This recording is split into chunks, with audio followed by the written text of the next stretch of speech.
Tôi sẽ khỏe lại. Tôi sẽ khỏe lại mà. Tại vì gì cực quá. Con sẽ biến thành một con chim. Mỗi ngày con bay đi ăn. Trời không biết nè, con không biết nè. Con biết Kìa, này. kìa. Con biết kêu ba ơi mẹ ơi nữa. Không được, không được. Tuấn Nguyệt không thể biến thành con mèo. Tuấn Nguyệt không thể biến thành con chim.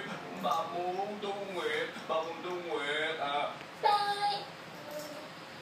Vậy thì con biến thành em bé nhỏ ở trong bụng của mẹ nghe ba.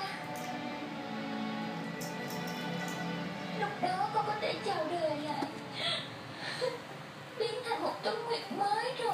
Không chịu đâu, không chịu đâu. Bà muốn Tuấn Nguyệt, bà muốn Tuấn Nguyệt. Bà muốn Tuấn Nguyệt, bà không chịu. Thôi mà. Tuấn Nguyệt à. Đi thua à? Bác cho chị lại đi. Ngồi ướt đậu lên người mẹ nó không đi. Bà không được đâu.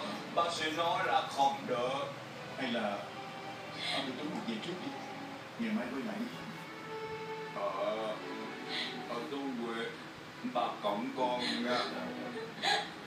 Mà cho Tuấn Nguyệt ở lại đây với tôi nè. Thôi được rồi, để cho ta đi.